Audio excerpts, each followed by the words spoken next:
Welcome to Aerodynamic Forces, lift and drag. This one's a doozy, so make sure you get ready to pause this as you need to and have your engineering notebook out to take notes. So first, what does lift have to do with it, or got to do with it? If you're designing an airplane, you have to know how much lift it can provide given its weight.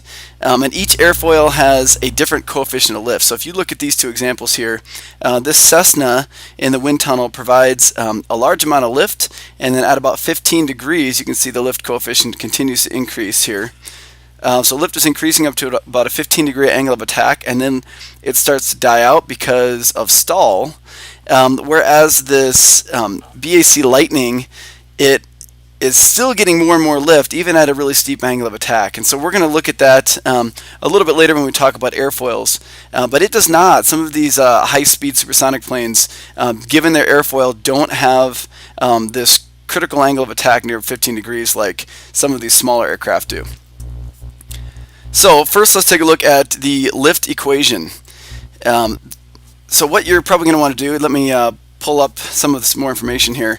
Coefficient of lift is identified as CL, and it's determined experimentally. So you have to put something in an airfoil, and then you can figure it out based off that. So it's combined with shape, angle of attack, and all of this information here. So this is probably where you might want to pause it and jot down this equation here, along with all of these identifiers. One last thing before you do that is take a note that the velocity is squared. So velocity has a lot greater impact on lift. As your velocity is increasing, then your coefficient of lift is dropping exponentially. So go ahead and pause it here, make sure you have all this information down, and these are your units. So moving on, if you want to apply this equation, we take a look at some of our information here. We're going to use standard pressure and standard temperature, or sorry, temperature I guess is given over here, but we're going to use standard atmospheric pressure. Then they give you a takeoff speed, and they're asking what is the minimum coefficient of lift needed at the point where the aircraft just lifts off the ground. So really what we're looking for is lift has to equal weight in that case. So it's just the point where it just barely lifts off, so they're kind of balanced. So I guess maybe a better way to say it would be lift has to be just barely greater than weight, and we are given a weight here in pounds. We're given its metric mass in kilograms here, so that would have to be converted into that'd have to be converted into newtons to figure that out. So you'll have to do a little conversion on that one. So we convert the mass into weight, and that equation is weight equals mass times gravity. So go ahead and add that to your notes too. If you haven't learned that yet in physics, you'll need to use that. And gravity is 9.1 or 0.81 meters per second squared. So we get 10,359 newtons. Then we convert velocity. So if we have it as 102 kilometers per hour, then we need to convert that into meters per second. So we first convert kilometers into meters, so it's times 1,000 meters in 1 kilometer. And then we convert hours into seconds, so we're dividing 60 minutes in an hour and 60 seconds in a minute. So really it's times 1,000 divided by 3,600 if you multiply these together. And you get 28.3 meters per second. So it's really important that you track your variables, and I always suggest that you track them on the left side of your paper lined up with that red line. So you're putting weight equals whatever that is, and velocity equals, all in the left line, so you have all of them there. Your physics teacher is going to teach you the same exact method because it works. Alright, now we need to calculate air density. You've already made it an Excel equation for this, so if you wanted to use that and actually even add some of these other equations, especially that velocity one, because it's really helpful so you don't have to do those conversions, or even the weight one, you can make yourself a whole Excel equation sheet. You could also do the same thing in your calculators, and I can show some of you how to do that at a little mini lesson in class. So if we convert that, we're going to get a density of 1.196. And now we use those numbers to calculate the coefficient of lift, and that's 2 times L divided by a rho v squared. So we're getting the lift that we want has to equal the weight. So that's why L is actually our W number. It's 10,359.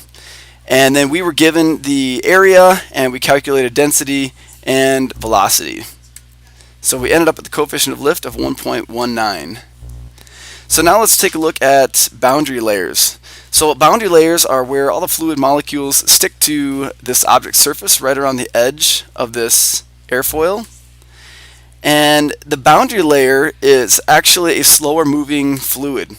So that is crucial to wing performance as it sticks to this, and that also happens because of the Coanda effect.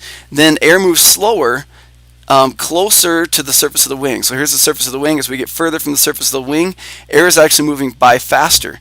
So what happens with that is it becomes a little bit more turbulent on the boundary layer.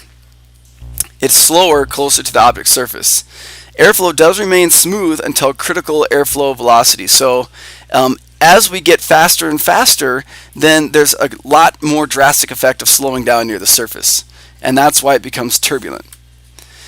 Lift will increase with angle of attack up to a certain stall angle. So if we have a specific angle of attack, and we're going to learn more about angle of attack and how it's identified in the next lesson, but it is from the leading edge to the trailing edge with respect to the airflow.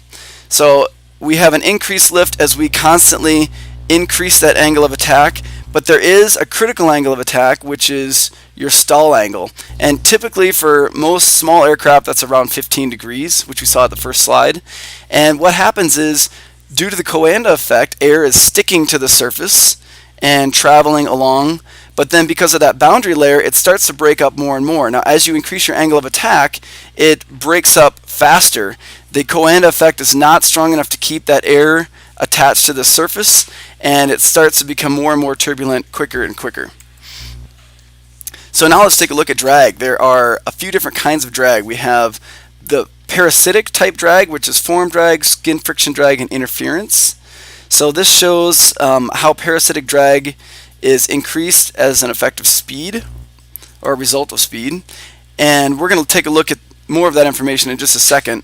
Let's now go into how you actually take a look at how object shape affects coefficient of drag. So if you're looking at airflow this way, a flat plate has a pretty large coefficient of drag. It just slams against this.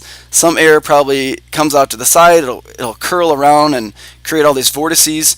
So depending on the streamlined shape, you're going to get a lot larger coefficient of drag. And some of you tested that out with the air or the wind tunnel last year when you milled out wooden cars.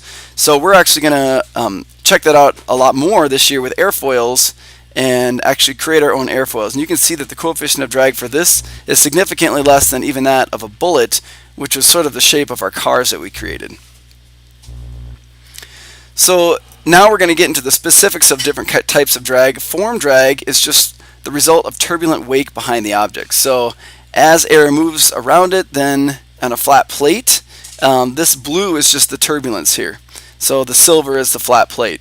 So we have turbulence here, we have a high pressure in the front and a low pressure in the back, so that's where you have a lot of turbulent flow. On a cylinder, there's a lot less turbulence. There's again a high pressure in the front and then it curls around in the back. On a streamlined shape, there's, according to this one anyway, there's only 10% of the form drag on this flat plate. So there's a bit of a high pressure in the front, and it really follows this surface quite well. So form drag is a lot less of an issue in a streamlined. Now skin friction drag is another one that we had just talked about, and that's where you have this boundary layer that causes more turbulence. So again, Howard Hughes was one who really was the first to recognize that and do something about it by making a smooth surface and replacing those rounded rivets with flat embedded rivets. And so that makes a big difference on the wing surface and reduces that boundary layer turbulence by quite a bit, which then reduces drag by quite a bit. Interference drag is a result of varied air currents interacting over the wing. So if you have some imperfections or insects or ice buildup on the wing, then that can cause air currents that are turbulent up high, and then you can see how that sort of spreads out in this type of shape here. And so normally you would get some more turbulent air on the back half of the wing, but now you're getting it a lot further up, and you're getting actually, instead of just a streamlined shape, it's sort of this triangular shape. Now again, think back to your gliders. That's why we have a lot narrower wing, a lot thinner chord here, so that we have a lot less of this turbulent drag and a lot less boundary layer effect on that. And then induced drag is drag created by the change in pressure from the upper and lower surfaces of the wing. So if we look at induced drag, as you get going faster and faster, induced drag is actually going to reduce. Those pressure differences are going to create a lot less drag. Parasitic drag increases as you go faster and faster. So there is this point of minimum possible drag at this optimal speed. So there is an optimal speed for every particular aircraft at its and its airfoil going a certain speed. So let's take a look at the drag equation. So again, drag is determined experimentally, and it's a lot of factors: shape, angle of attack. So this right here is your equation. Coefficient of drag is 2 times the value of d, the drag, divided by the area of the wing times the density times velocity squared. So go ahead and pause this and write that down. So if we're going to apply this, we have the same Cessna from the previous example. It takes off under the same conditions. How much drag is produced when the wing is configured such that the coefficient of drag is 0.05. So how much drag is produced? How many newtons of drag if the wing has a coefficient of drag of 0.05? So if we're going to figure out how much drag, we know CD. So what I would suggest you do is write down CD equals, and then A equals, rho equals, V equals. Identify all your variables first. And then if we figure out what D equals, we can just rearrange the equation. So we're multiplying by A rho V squared on both sides. It moves it over here. And then divide by 2, so the 2 is in the denominator. So we end up with this equation here. You might want to review that if that didn't quite sink through the first time, or call me over and I can help. So once we plug in all of these numbers, then we get coefficient of drag was 0.05 times area times rho times V squared over 2. We get a drag of 436 newtons. So what does that tell you? Well, if you have a drag of 436 newtons, your thrust has to be at least that much to maintain speed. If it's more than that, then you're going to be going faster. If it's less, then you're going to be going slower. And the last thing we'll take a look at is downwash and wingtip vortices. So there is a pressure difference at the wingtips. When you have your airplane at the wingtips, the air is being pushed down, and because it's being pushed down and back, it starts to swirl up. So you have this constant swirling at the edges of your wingtips. So they flow out and then up again. They kind of swirl up, and that's what forms that vortex. That resulting vortex does decrease lift and increase drag. So as this plane is flying in this direction, the air spills down over the back, and as it's pushing down, it pushes the other air around it up, and then that kind of fills in that space. So we're getting all these vortices coming down and back, and that's one big reason why they have wingtips. So that kind of prevents a little bit of that and prevents that downward, or that air flowing up and then back down and swirling. So here's a picture of what it actually looks like. As you go by it, then all of these vortices are created. You can see this slice through the cloud. So again, winglets are used to limit those vortices and improve fuel efficiency. And now we're finished.